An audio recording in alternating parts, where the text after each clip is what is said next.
secret location coming up. Let me nav it in. How far are we? We shouldn't be far, because this is part of that region that we want to be in. We are 8 kilometres, 14 minutes away. Continue driving in the same direction to west. So why do I want to come here where I'm going?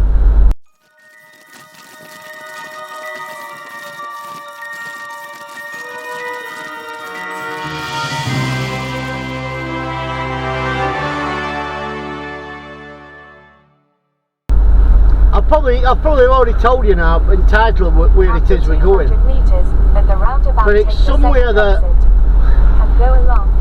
I think everybody knows about. Everybody's heard about. Let me turn her down. Everybody's heard about and everybody's seen films about, but how many people have actually witnessed it themselves?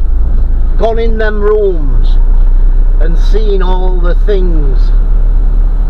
I've been here once before, I'll tell you the truth. I've been here once before, about 20 years ago I came here.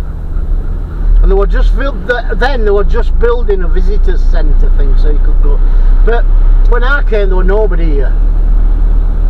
I went to both sites, the campsite and the building site. And if I remember correctly, I didn't see a single person, and I got to just roam around. I don't know if I'm going to be able to take dogs in, but I'll find them some shade and I'll put them fan on. It's not that hot today. It's about, I would say it's just a nice sunny day, but I'll find them some shade, yeah. But I'm expecting it affecting me. Definitely expecting it affecting me. But that's what life's about. It's about emotions, isn't it? You can't hide away from certain events and certain things just because it'll upset you. I think it gives you a broader view on the world and people in it. And if anybody thinks that this had happened, can't happen again, you don't know history. Because history has a very, very, very strong chance of repeating itself. Maybe not in the same kind of situation, because technology that we used here is not the same technology that would be used now, with much more effect at doing what we're done in this place. Much more. Whereby I mean biological, economical, political. But what happened here, it's not a one-off throughout history. If you remember Yugoslavia, what was that, 15 years ago? I can't remember how long ago. No, over 20, well probably over 20 years ago, where there were certain events that took place. This is in part of Europe again. And if you look at places like Africa, it's not like what happened here, but the situation's the same, where one group of people decided they want to remove a complete section of the population. I think you're getting gist of what I'm talking about now, aren't you? So we're 11 minutes away.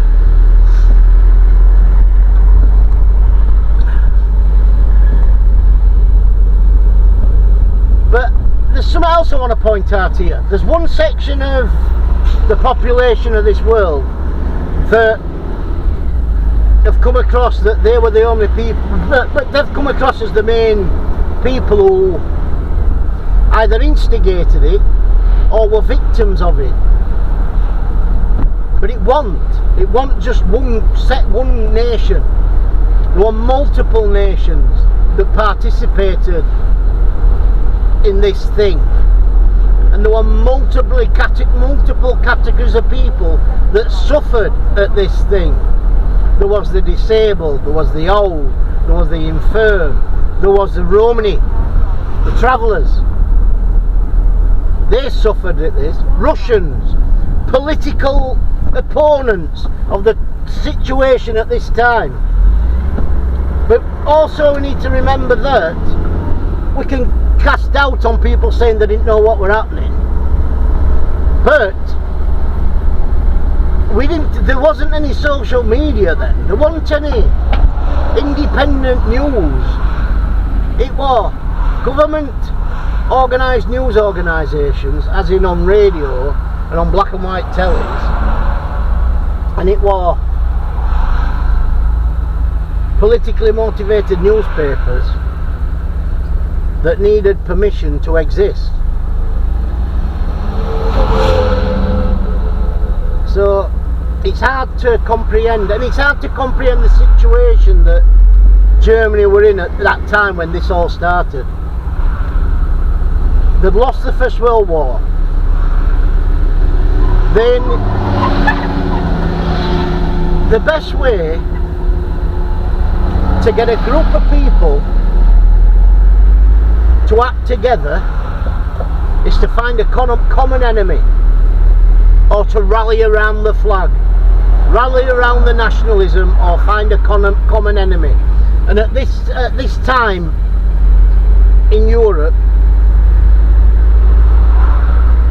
it was a transitional time in politics with communists, Bolsheviks, fascists, and in Germany they were in economic crisis. There was hyperinflation where people were literally taking wheelbarrows full of money to buy a couple of loaves of bread. And Hitler turned up at the right time for them. He attempted the first coup and got sent to prison. But that's when he read Mein Kampf, My Struggle, which I've read in English. And he goes into details about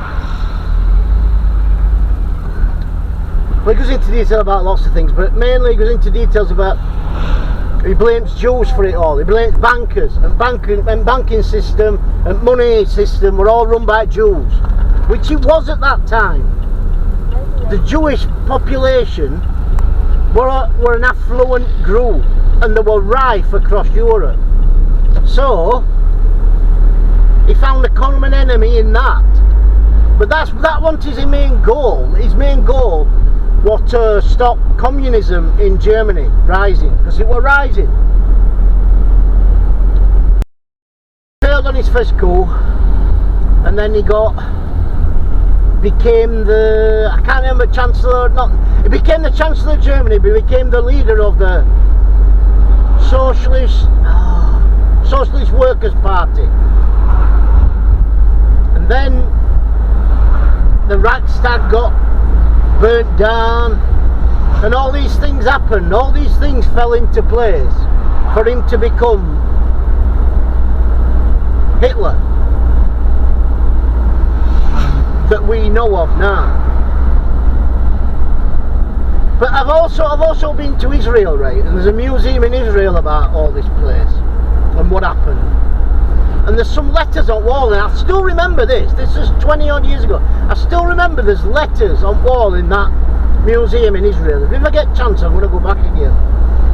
From German Chancellery to British government, to American government, to French government, to all these other governments, asking them to take these Jews because they want them out.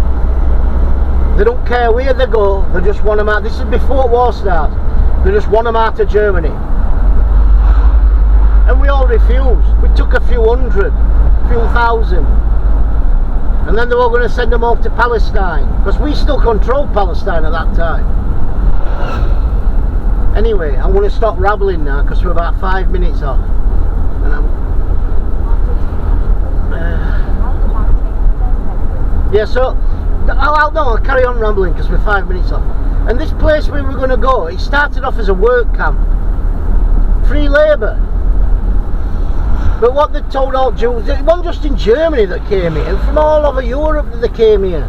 Every country that Germany had taken over control on, they made all Jews register. Told them it was just so that they knew where they were. So they got them all to register. They got to know where the businesses were. They got to know all the cohorts were, they got to know who the family members were, and then they'd target the shops and say, right, this is getting a swastika put on it, sorry, a swastika, a Star of David put on it, only Jews can shop in Jewish shops. Started like that, and then all Jews must be registered and they all must wear a Star of David. Started like that, and then we're going to rehouse them all, they're all going to a certain area between Russia and Germany, and you're all going to go there and you're all going to get rehoused. And then they come knocking on doors, right, and you're going in 20 minutes, pack one bag, that's all you can take, one bag, get all your belongings, all your valuables, get them in one bag, each person gets one bag, get stuck on a truck, get stuck in a train carriage with fucking hundreds on a minute, shitting and all on floor, which is not really compared to what happens then. And then they get sent to somewhere like this, and they get told that it's a transition camp or a work camp, and as soon as they're being processed they'll be moved on. And work is freedom. That's what it says on the gate, if I remember correctly. In Germany it says work is freedom.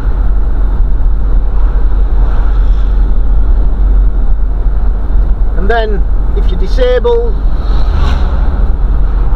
if you ain't got any kind of work skills that they want you to have. Right, let's just take an example on a German Jew, and he's a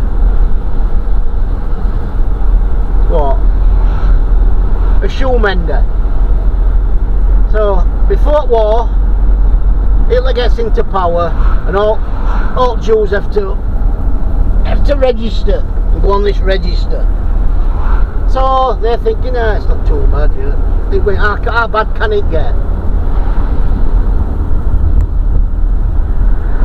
So he registers, he puts his wife's name, his wife's an homemaker, his wife's name down, kids' names down, one of the kids is disabled, yeah, she's got 2 kids.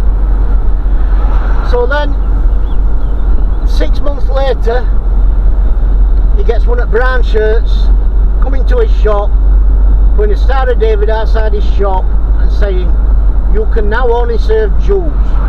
Jews can only serve Jews. Jews cannot serve Germans. So his trade's more or less packed in, so he's selling all his goods to carry on living this lifestyle. He's living in an affluent area, it's shoemakers, people want shoes, expensive. And then he's got to wear this Star of David, so he can now no longer shop in any German shop, only in Jewish shops. And then one day he gets knocked on door, he's to leave his home, him, his wife and his 2 kids, and they're going to be sent to an area for Jews, which is a ghetto. So there's like 5 blocks of buildings. I'm literally turning now. There's like 5 blocks of buildings where all Jews are, and no Germans can go in and no Jewish can come out. Can I get this way? I can get this way. So all them goods he's got, he's selling. His gold rings, his tools, his wife's jewellery, selling the lot.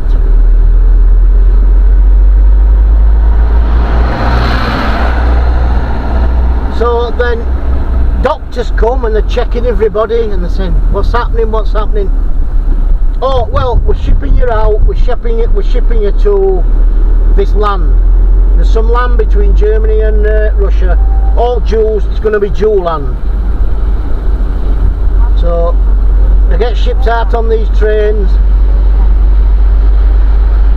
and they're all still thinking, no, these rumours aren't true, these rumours aren't true. And they pull up at a train station and they get carted. They're not allowed out at train carriage thing. And they're hosing them down with water and they're giving them a little bit of bread just to keep them alive. And they're all wondering what's happening. They're all crunched up, stinking of piss and stinking of shit. And then they pull up at a train station that is the end of the line. It doesn't go anywhere further. It's right up. Train pulls up right up at end of line, and they look outside and there's guard dogs and guards, machine guns, and they get out at train. As soon as they get out, they're told to separate. Men one side, women other side, and children go separately. And all children are taken away. They're all taken straight away. So everybody's wondering where they are. And they've taken all the luggage off them and told them it's going to be what do they call it? Checked for lice and shit like that. So they've taken all the goods off them. Women are all on one side, men are all on the other side. And then the guards come round and says, right, anybody that's got a trade, what trade do you have? When I call out your trade, please step forward. And a bit. Seamstress, carpenter, typist. So everybody that steps forward, move over there. Everybody that hasn't stepped forward, move over the other side. So they've all moved to where they've got to go to. And that Jewish guy's wife's just an homemaker, so she's got no trade. So she's gone to the side with no trade. And he makes shoes, so he's a shoemaker, so he's gone to the other side. And his disabled kid and his other kid has gone with his mother. So he's thinking, brilliant, she's got kids with her. Fantastic, we'll be alright here. And then they send the wife and the kids off. And they tell them that they're going to get deliced. So they shave their heads, women and kids, and they send them to wash house. Strip them, send them to wash house. And I think it's going to be hot water. It's going to be hot water because there's a big tower burning with smoke. So there must be an heater. Nope. They go in, they close the door, and they gas them. They kill them there. No ifs, no buts, dead. And then the Jews that have got no choice, because if they want to live, they've just got to do what they're told to do. Go in, collect all bodies, any gold teeth or stuff that they've tried hiding, they hand over to Germans. That's their life over. And then husband, he don't know what's going on until he gets into camp and he gets told, your wife and your kids are dead. Everybody you've ever known is dead. That's where we're going. Auschwitz, Birkenau, hell on earth.